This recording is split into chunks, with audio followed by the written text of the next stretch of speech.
We want to get our reading from Job. I want to start reading from Job chapter 1. That's when I started. I've just jumped. Job chapter 1 verse 6. Now, there was a day when the sons of God came to present themselves before the Lord, and Satan came also among them. And the Lord said unto Satan, Whence comest thou? Then Satan answered the Lord and said, From going to and fro in the earth, and from walking up and down it. And the Lord said unto Satan, Hast thou considered my servant Job, that there is none like him in the earth, a perfect and an upright man, one that feareth God and escheweth evil? Then Satan answered the Lord and said, Doth Job fear God for naught? That means, does Job fear God for nothing? Hast thou not made a hedge about him, and about his house, and about all that he hath on every side? Hast thou not blessed the work of his hands? And his substance is increased in the land. Put forth thine hand now, and touch all that he hath, and he will cast thee to thy face. Now, let's not talk about why Satan went to heaven, because he was just from there. Well, he was not considered persona non grata yet. So somehow, even when there's a meeting in heaven, he gets a memo. Maybe through hacking, I don't know. Maybe he hacks into the communication system of the angels of God. But when God calls a meeting, the devil also hears there's a meeting. And he decides to go uninvited. Why he was allowed through the gate is not my problem. I don't stay in heaven. But it is the questions that God asked him that make us begin to wonder. Immediately he sees him. He says, Hey, Satan, where are you coming from?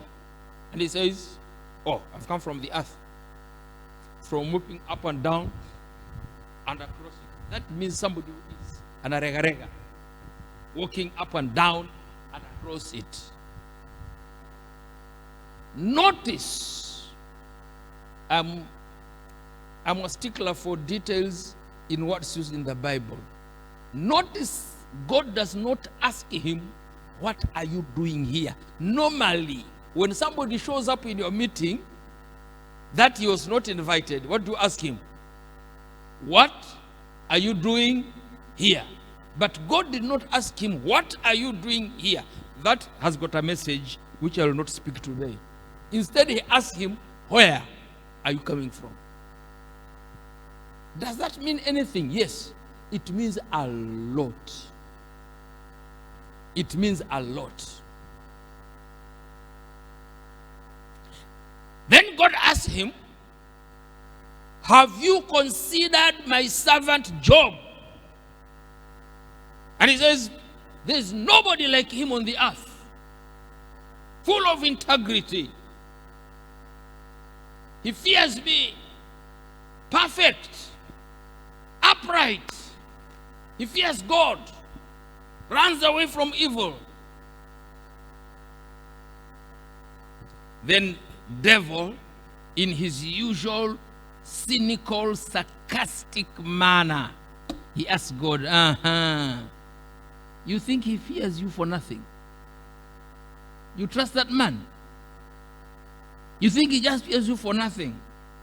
Then devil says, It is because you have made a hedge around him. That means every time Satan came to Job, he could see and met with a hedge of protection that God had put around him. So the devil could not touch him because of the hedge. And then he says, you have also put that hedge around his house. Here, ladies and gentlemen, house is not a building. It's your household. Even your house is protected. There's a certain hedge that covers people who fear God, who love God. Even when demons come to attack you, they have to deal with that hedge first. The problem is when the hedge is broken in one place. And so, Proverbs says, whosoever maketh a hole in the wall, a serpent shall bite him. We all know who the serpent is, isn't it? Do you need revelation to know who the serpent is? Don't tell me it's a reptile. Whosoever maketh a hole. Very good. Ecclesiastes 10:8. He that diggeth a pit shall fall into it. Hey, diggers. Diggers. Listen to this. He does not say, whosoever diggeth a pit shall fall into it himself. Because that would mean revenge. Anybody who digs a hole will fall into it. Take the word himself away. What does it mean when you use the word himself?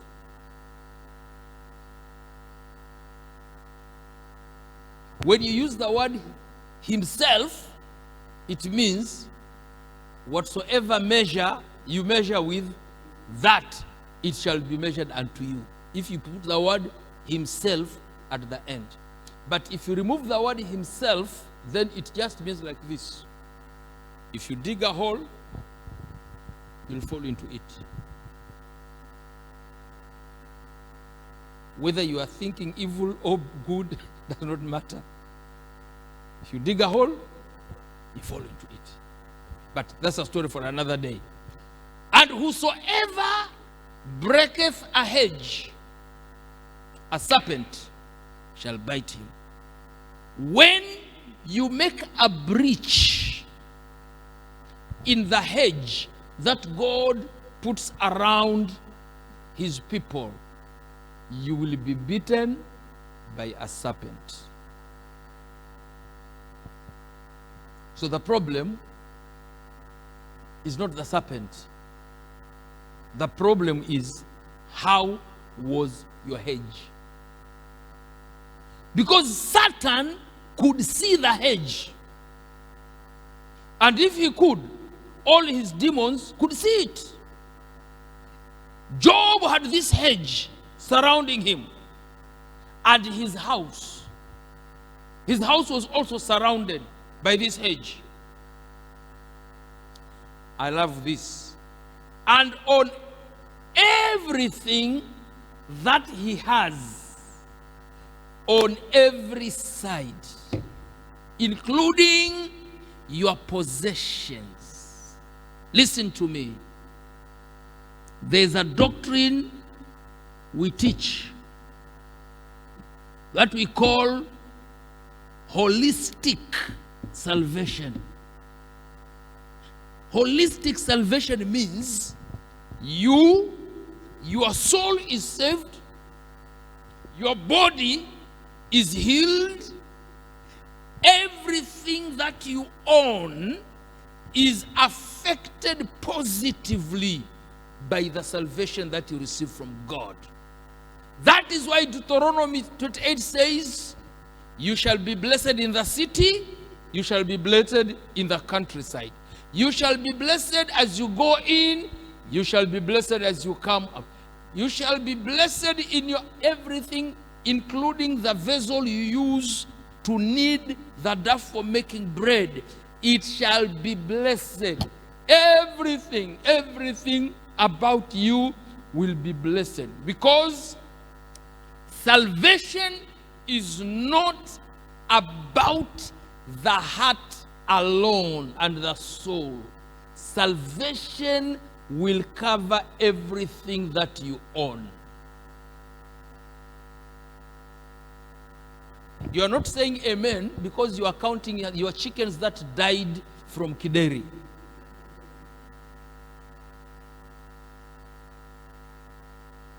Yeah. So what does that mean? Story for another day. Everything.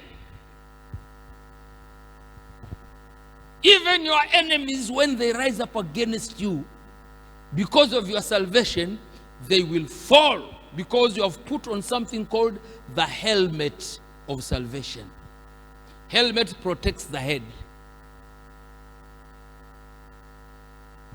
Can the saved say amen? Can the redeemed of the Lord say amen? Don't joke with salvation. When you are saved, even the demons will know that you are saved. When you are saved, even the evil spirits around you, they come near your house and they will know this house belongs to a believer. But when you are a spiritual crook, they all come to have a meeting in your house.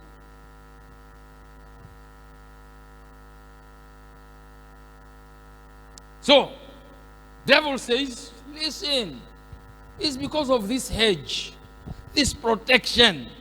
You have covered him. You have surrounded him. You have surrounded his property. You have surrounded his house. You have surrounded his possessions. Everything. You have put a hedge. You have surrounded him. You have surrounded him. So, according to the devil, Job is a fortified city with walls that you cannot breach. Therefore, if the devil will want Job to turn away from God, he must institute a siege, block everything of his, then make him surrender. That's why he says, take everything and he will curse you. And there are some people the devil believes, if he take some things away from them, they will curse God.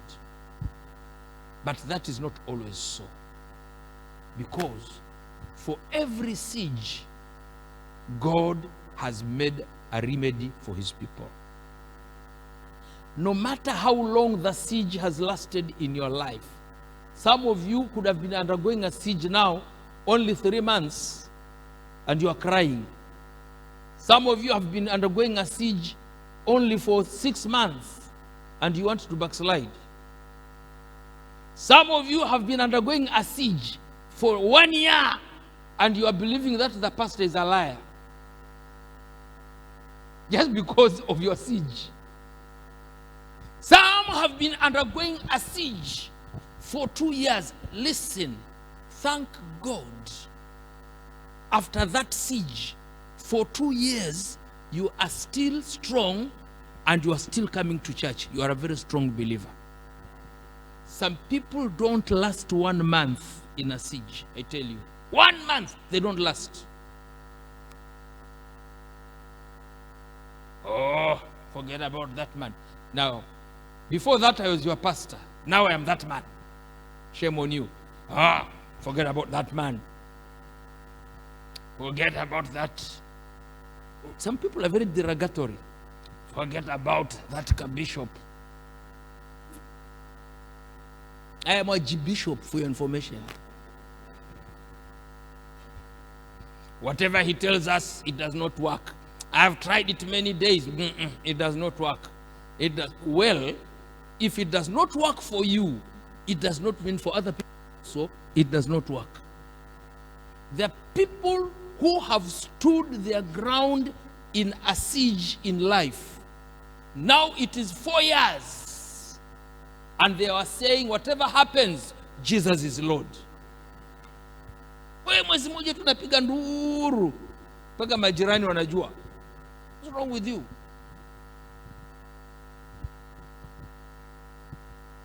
Only 2 months and you want to get ulcers. Remember this thing. The devil only besieges those who are strong. If those who are not strong, he just overruns them, takes them captive, and they are reduced to nothing.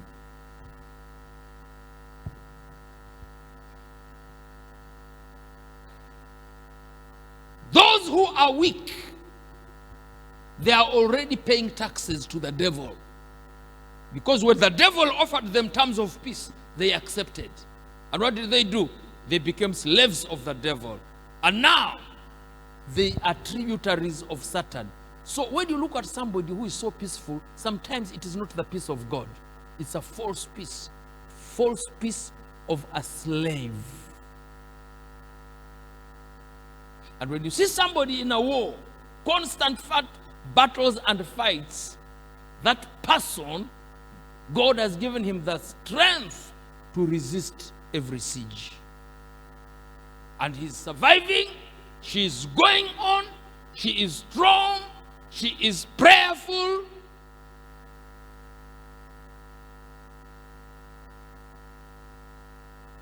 Because these people have got reasons to be alive and they've got reasons to fight.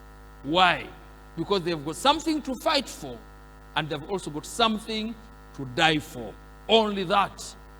We say, as they say Kiswahili, hakufi mtu kizembe hapa. Hafi mtu kizembe hapa. Somebody say amen. Takufaje kizembe tu namna hii. A reason to live also is a reason to die. Only we choose to stay alive. And you choose to stay alive. Jesus knew this thing. That's why he said, in this world you will have tribulation. He knew you will be besieged. But be of good cheer. I have overcome the world. And if he has overcome the world, even the siege in your life has been overcome. So, devil went and started his siege against Job. He couldn't touch him, but he brought down his house in a seemingly act of nature. Listen, many of the things that we say they are natural, sometimes, if you look carefully, you'll see the signature of Satan. Brought cattle rustlers, and they stole his cattle,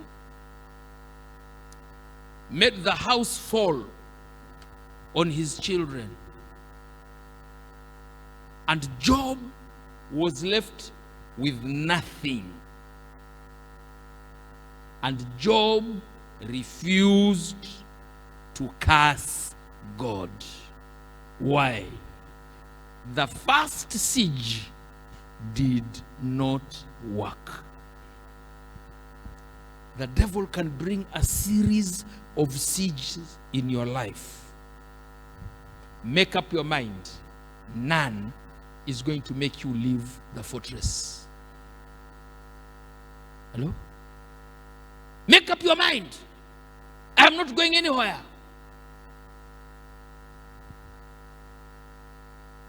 Then I go back now to where I inadvertently started by reading. Then we go to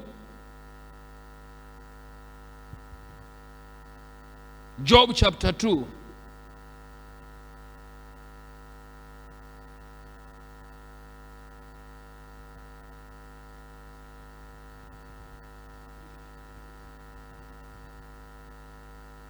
Let's start reading from verse 1.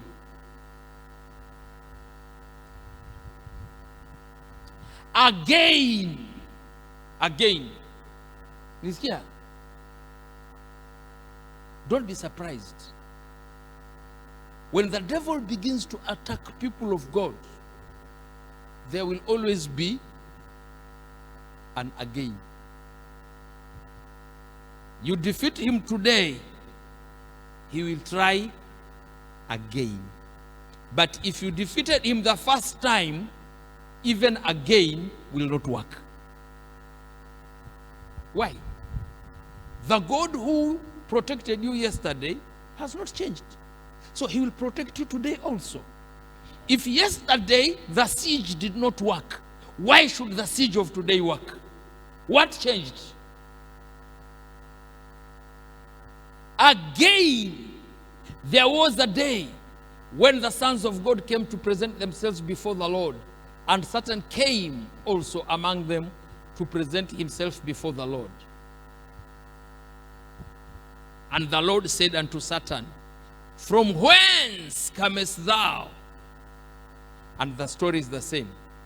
From going up and down, to and fro in the earth, walking up and down it. Then God asked him the same question. Have you considered my servant Job?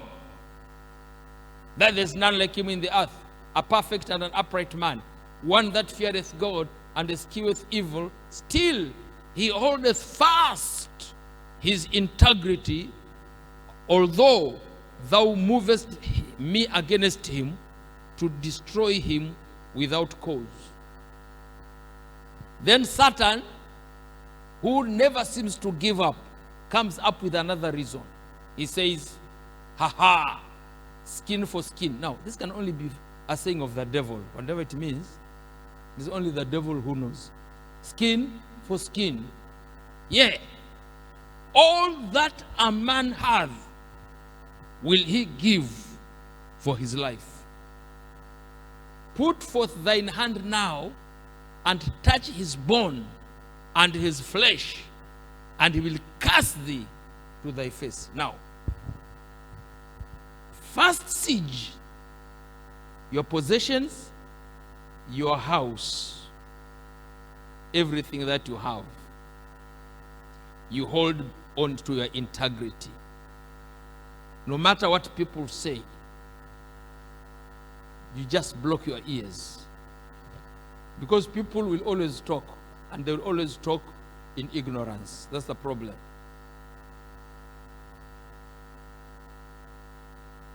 Then the devil goes stage 2 of the siege. Now, afflict his body physically. Why physically? Because spiritually he cannot touch him. I want you to understand something. Is every believer listening to me? If you are a believer, the devil has no access to your spirit. That one you must know. Number 2, if you are truly a believer, the devil cannot influence your soul from inside yourself. He can only do it through 2 ways. 1, through your mind to get to your soul. Or he will influence your soul through other sources from outside, mostly people. And I'll be talking about one before I close. Because, remember,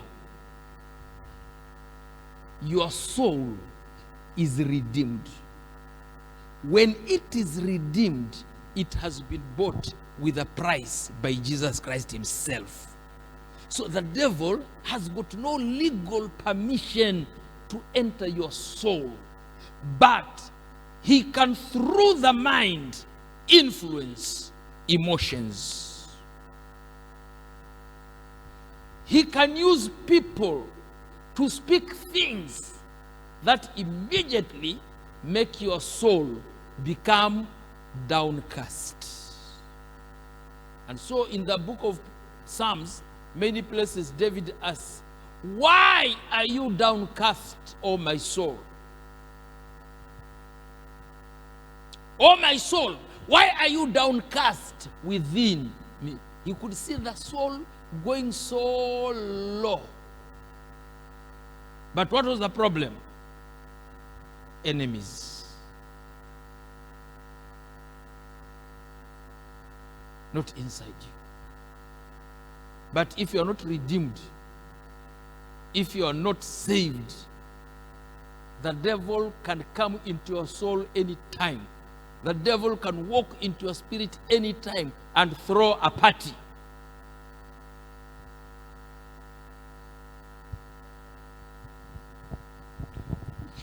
And so,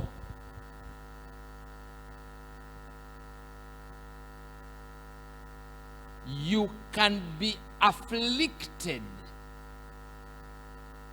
through your body, through sickness, through disease, through pain, through certain medical conditions, which will seem not to go away with medication. You can go to the best physicians, they prescribe to you the best medication, and you use that medication, and the condition does not go away.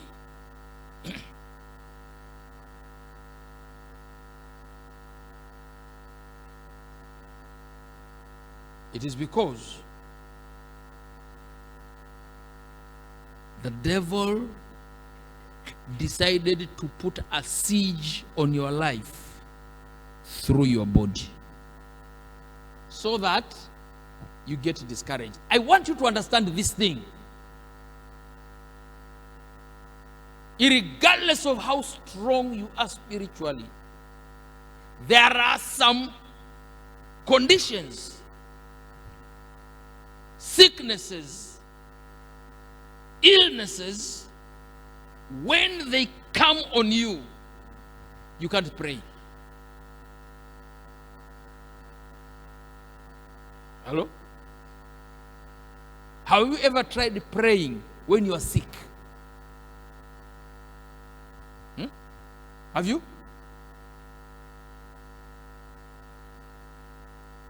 When you are really sick and you're in pain, you have got, I don't know, malaria. I don't know this thing. This disease with funny names. Dengue, sijui. Whatever, where that name came from. Dengue. Chikungunya. Hey. It sounds like the devil. Chikungunya. Who is kungunywad? Have you ever tried to pray when you are undergoing such things? You can't pray. I tell you, you can't. You have no appetite. You can't eat. You have got fever. You are shaking. You are covering yourself with a duvet. And February in Mombasa, can you pray? It's a siege. It's a siege. The goal of the devil is to make you reach a point where you give up. So that when a certain neighbor who happens to be a 21st century fool, who just happens to be an educated idiot, comes and tells you, this sickness you have stayed with for too long, I know of a certain old man across the ferry. Yeah? If they tell you, I know of a certain old man across the ferry, you know where you are going. That man, he's an expert. Because this one I can see. This one. Hii si bure. What is it? Hii si bure. Najua mzee mmoja. And because you did not understand it was a siege, devil wanted to derail your faith and trust in God. You will say, I have drunk all the medicine, it has not worked. Therefore, let me go across the ferry and meet this man. They're always old men. And you don't know that when you go there, you are actually going to make a covenant with the forces of darkness. It's going to be a covenant. And Satan will effectually have removed you from trusting God. Now you're going back to trusting your dead ancestors. Every siege is calculated to make a believer surrender. I like what our commander says: no retreat, no surrender. I love that slogan. No retreat, no surrender. Mbaya mbaya. Retreat to where? If you surrender, you become a tributary of your enemy. You pay taxes to the devil.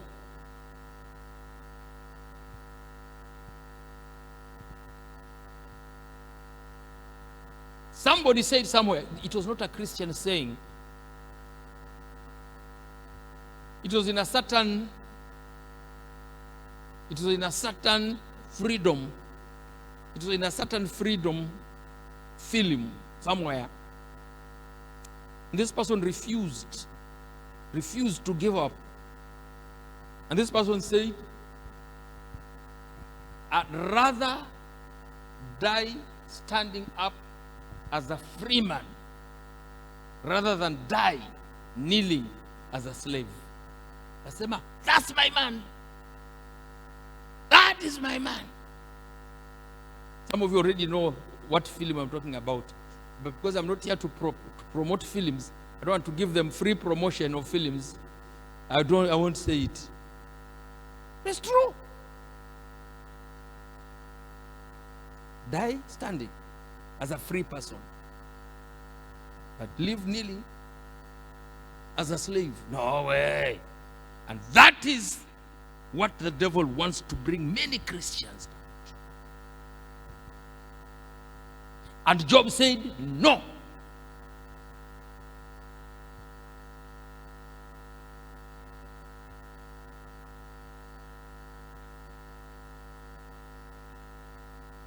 Now, today,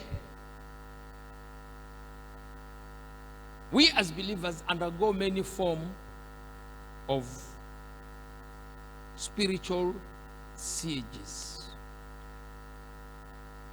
Besieged. We are besieged in many ways. You may not know this,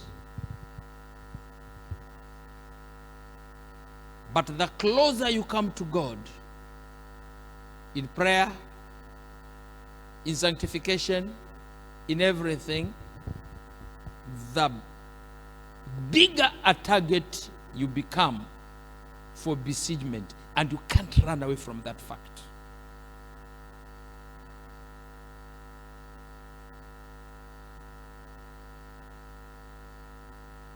You become a subject of being besieged, because the devil knows, if I can get that woman, if I can get that man to deny the faith, I will have scored something. So the closer you become to God, the stronger the besieging becomes. The farther you go away from God, the less the besieging becomes. Why? Because the devil can overrun your life anytime, and you become his tributary. A peaceful slave of sin.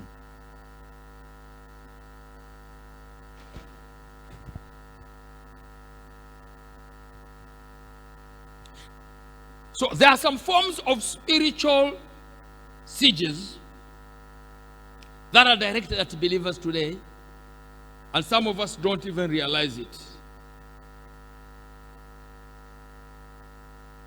One, and this is going to surprise you, delayed answers to some specific prayers. Now, I know what you're going to be saying, but it is God who delays to answer my prayers. Well, put that down as a subject of debate. But let me tell you this.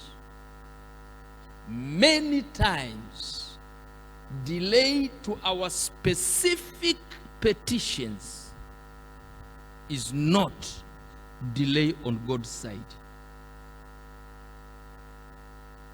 Now you see, you have got a certain orthodox understanding.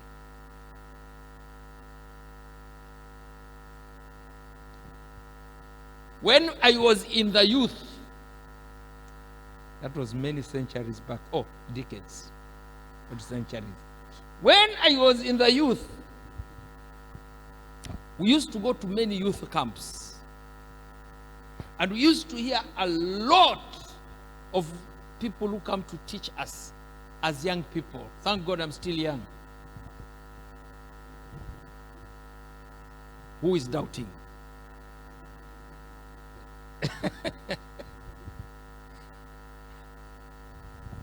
And there was one specific teaching we used to hear over and over. We used to be told, when you pray, God has 3 ways of answering your prayers. And we are told, the first answer is yes, or the other answer is no, or the third answer is wait. And some of us have been waiting up to today, because we thought waiting is God's answer. As I said, make that one as a subject of debate. Put it down as a contentious issue.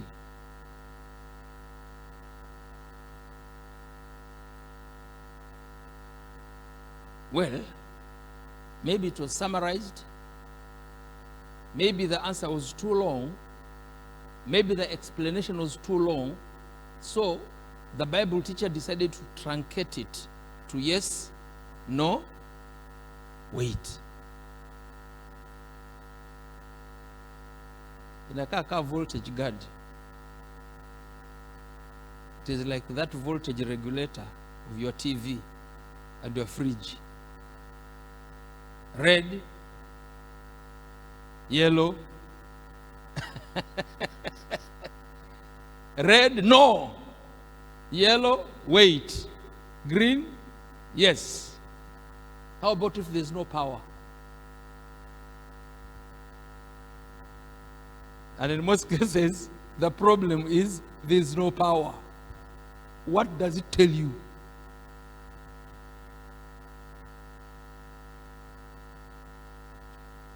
Many answers that are delayed to our specific, I'm using the word specific with a reason, with the specific petitions is not because God delayed. And if you have got a problem with that one, let's go to Luke chapter 18.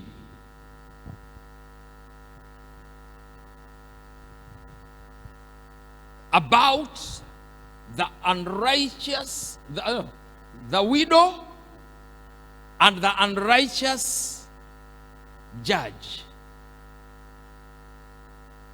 Listen how it starts. And he spake a parable unto them to this end, that men ought always to pray and not When you faint in prayer, you have given in to the siege. That's what it means. The moment you faint and you say, it's over, Lord, it's over. Some even give God the riot act. Lord, I'm not going to church anymore. Forget it. I don't want to come to your church. Lord, I don't want this. Lord, well, it takes a measure of boldness and a sprinkling of foolishness to tell God, God, from today, forget about me coming to church. There's some bravado and foolishness in it mixed together.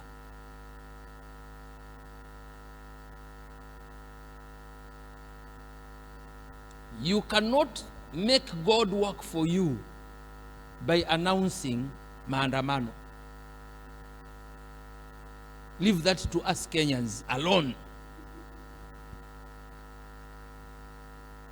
Yaani wataka kufanya Mungu maandamano, maana hakujibu. What's wrong with you? Then he brings the story of this widow and the unrighteous judge, which neither feared God nor regarded man. And this widow went continually to have her case judged, and the judge kept on postponing, until one day the woman kept on coming so much that the judge got weary. And this is what the judge said: even though I fear God, even though I fear not God, nor regard man. But something surprised me. Apparently, this judge could describe himself. He knew clearly he does not fear God and he does not regard man. And he still continued to live on. Some people are very, very, very, very, very audacious. I thought people who don't fear God don't know. But this one knows that he does not fear God.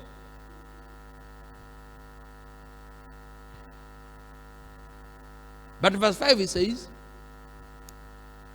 yet because this widow troubleth me, I will avenge her, lest by her continual coming she weary me. Then Jesus says, and the Lord said, hear what the unjust judge saith. Now Jesus, I tell you, I love the Bible. Jesus did not tell us to hear what he's saying. He told us to listen with scrutiny at what the unjust judge is saying. Because according to Jesus, the message is in what the unrighteous judge said. Have you heard what the unrighteous judge said? Did you hear? Some of you have neither read nor heard. I asked myself, Lord, tumeenda vizuri na wewe. It reached a point now, you are referring us to the unrighteous judge. And you are telling us to listen to what he's saying, because the message is in what the unrighteous man is saying. Sometimes to get some things, better listen to what the wicked are saying. It's not a law. It is an advice. Sometimes listen to what the wicked are saying.